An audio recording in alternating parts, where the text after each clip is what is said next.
ఇసుకకి సంబంధించి కేంద్ర ప్రభుత్వ సంస్థ ఆధ్వర్యంలో టెండర్లకు పోయాం. రాష్ట్ర ప్రభుత్వం పిలిచిన టెండర్లు ట్రాన్స్పరెన్సీ హైయెస్ట్ ఆర్డర్లో పెట్టడం కోసం కేంద్ర ప్రభుత్వ సంస్థ ఆధ్వర్యంలో టెండర్లకు పోయాం. ఆ టెండర్లలో వీళ్ళందరూ పార్టిసిపేట్ చేసి ఉండొచ్చు. అదేం అందరికీ తెలిసేటట్టుగానే టెండర్లు జరిగినాయి.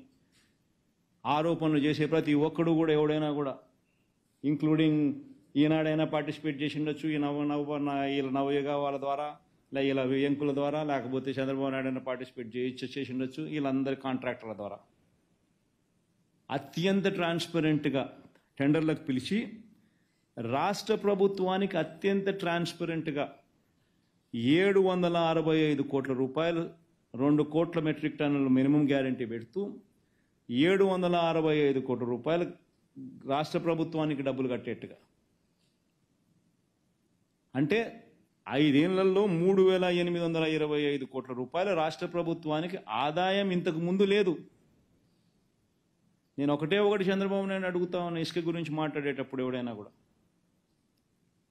ఈ 765 కోట్ల రూపాయలు సంవత్సరానికి వచ్చే ఈ ఆదాయం ఇంతకు ముందు చంద్రబాబు హయాంలో ఎందుకు రాలేదు? ఎవరి జోబీలోకి పోయింది? ఎవరెవరు ఎంతెంత పంచుకున్నారు? Simple question. ఈరోజు ప్రతి టన్నుకు ఈ లాస్ట్ 5 ఇయర్స్లో మన వైఎస్ఆర్సీపీ ప్రభుత్వంలో పారదర్శకంగా టెండర్లు పిలిచి ప్రతి టన్నుకు రాయల్టీ కింద గవర్నమెంట్కు 375 రూపాయలు చెల్లించి తర్వాతనే ఇసుక అన్నది తవ్వే కార్యక్రమం జరుగుతూ ఉంది. ఈ తవ్విన ఇసుక కూడా ఏ రేటుకి అమ్మాలి అని కూడా ప్రతి నియోజకవర్గంలో ఏ రేటుకి అమ్మాలి, దానికి రీజనబుల్ ట్రాన్స్పోర్ట్ కాస్ట్ వేసి ప్రతి ఆదివారము పేపర్లలో పబ్లిష్ చేసి ఇంతకన్నా ఎక్కువ రేటు ఎవరైనా కూడా అమ్మితే ఈ నెంబర్కు ఫోన్ చేయండి, ఈ నెంబర్కు ఫోన్ చేస్తే యాక్షన్ తీసుకుంటాము, తప్పు చేస్తే 2 ఏళ్ల జైలు శిక్ష, 2 లక్షల రూపాయల జరిమానా అని కూడా ప్రతి వారం పేపర్లో ప్రతి ఆదివారం పేపర్లో పబ్లిసైజ్ చేస్తాను.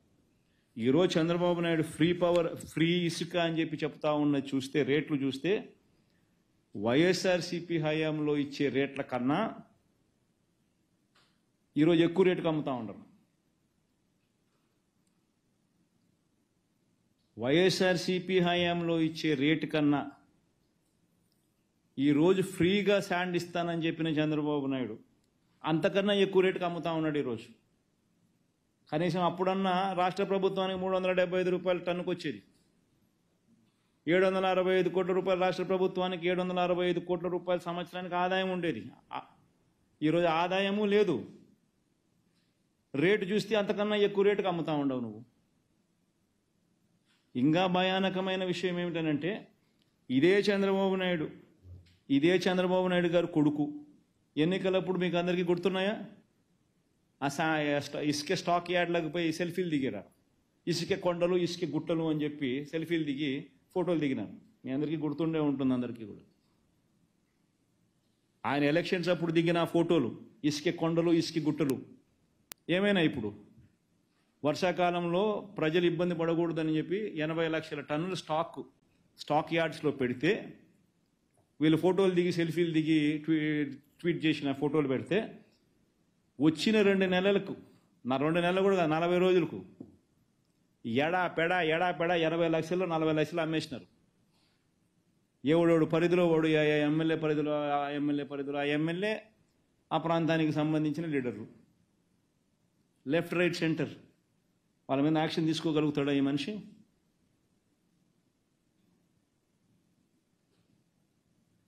టన్నుకు 765 టన్నుకు 375 రూపాయలు, 765 కోట్ల రూపాయలు సంవత్సరానికి రాష్ట్ర ప్రభుత్వానికి, రాష్ట్ర ఖజానాకు ఆదాయం వచ్చింది.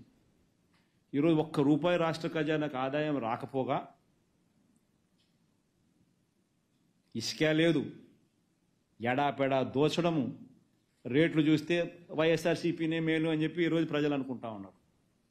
వైఎస్ఆర్సీపీ టైంలోనే రేట్లు తక్కువగా ఉన్నాయి, ఈయనేమో ఉచిత ఇసుక అని చెప్పి ఈయన చెప్పినాడు.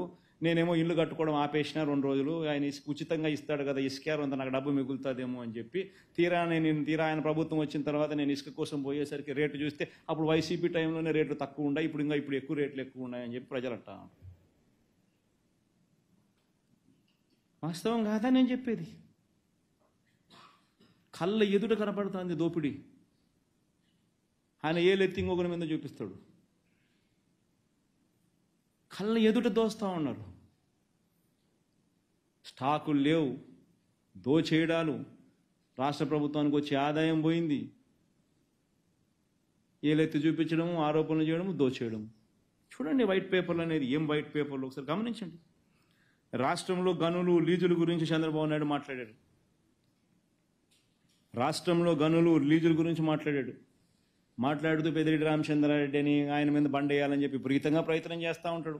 పెద్దిరెడ్డి రామచంద్రారెడ్డి ఈయన చిన్నప్పుడు క్లాస్మేట్లు.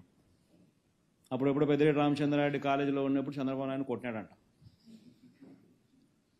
ఆ కోపాన్ని ఆయన ఎప్పుడు తట్టుకోలేడు, జీర్ణించుకోలేడు. పెద్దిరెడ్డి రామచంద్రారెడ్డి అంటే ఇటుకుంటాడు, వాళ్ళ కుటుంబాన్ని నాశనం చేయాలా, వాడి కుటుంబాన్ని తొక్కాలా, వాళ్ళ కుటుంబాన్ని చెడు చేయాలా అని చెప్పి. పాపం ఆయన అంటే ఆయన ఏ పోర్ట్ఫోలియో ఉన్నా కానీ అంతే, ఆయన మీద పడాల్సిందే, ఆయనను ఏమేమో ఆయన చేయాల్సిందే. నిజంగా ఎంత అడ్డుగోల ఆరోపణలు అంటే ఇది. దశాబ్దాలుగా గనులకు సంబంధించిన విషయానికి వస్తే, దశాబ్దాలుగా ఈ గనులను దోచుకుని అడ్డగోలుగా సంపాదించింది ఎవరు? 2018 ఈ మైనర్ అండ్ మేజర్ ఖనిజాల కారణంగా, మైనర్ అండ్ మేజర్ మినరల్స్ కారణంగా 2018-19 చంద్రబాబు నాయుడు చివరి సంవత్సరంలో ఆదాయం ఎంత రాష్ట్ర ప్రభుత్వానికంటే 2210 crores, 2200 కోట్లు. ఈరోజు 2023-24లో మేజర్ అండ్ మైనర్ మినరల్స్ శాఖకు 4000 కోట్ల ఆదాయం. మేజర్ అండ్ మైనర్ ఖనిజాల కారణంగా వచ్చిన ఆదాయం 2018-19లో 2200 కోట్లు అయితే 2023-24లో 4000 కోట్లు. ఆదాయం 2200 కోట్ల నుంచి 4000 కోట్లకు పెంచితే కరప్షన్ జరుగుతుందా? మరి ఇంతకుముందు చంద్రబాబు నాయుడు హయాంలో ఈ పెరిగిన ఆదాయం ఎక్కడున్నది? మాట్లాడేసరికి ఆలోచన ఉండాలి. APMDC, Andhra Pradesh mineral development corporation 2018-19లో చంద్రబాబు దిగిపోయే టయానికి దాని ఆదాయం 400 కోట్లు. ఏపీఎండిసి ఆదాయం చంద్రబాబు నాయుడు దిగిపోయే టయానికి దాని ఆదాయం 400 కోట్లు. ఈరోజు దాని ఆదాయం 3000 కోట్లు పైచిలుకు. ఏపీఎండిసి ఆదాయం ఈరోజు 3000 కోట్లు పైచిలుకు 2023-24. ఆయన హయాం దిగిపోయే టయానికి 400 కోట్లు, 23-24 టయానికల్లా 3000 కోట్లు దాటింది. ఎక్కడ మనం మాట్లాడుతున్నాము ఆరోపణలు చేసేసరికి ఏదైనా లాజిక్ ఉండాలా, ఏదైనా రీజన్ ఉండాలా? వైట్ పేపర్ అంటాం, అబద్ధాలు చెప్తాం. ఎంత మటుకు ధర్మం ఇది? ఏమంటే పెద్దిరెడ్డి రామచంద్రారెడ్డి మంత్రి, ఆయన మీద పడతాయాలి.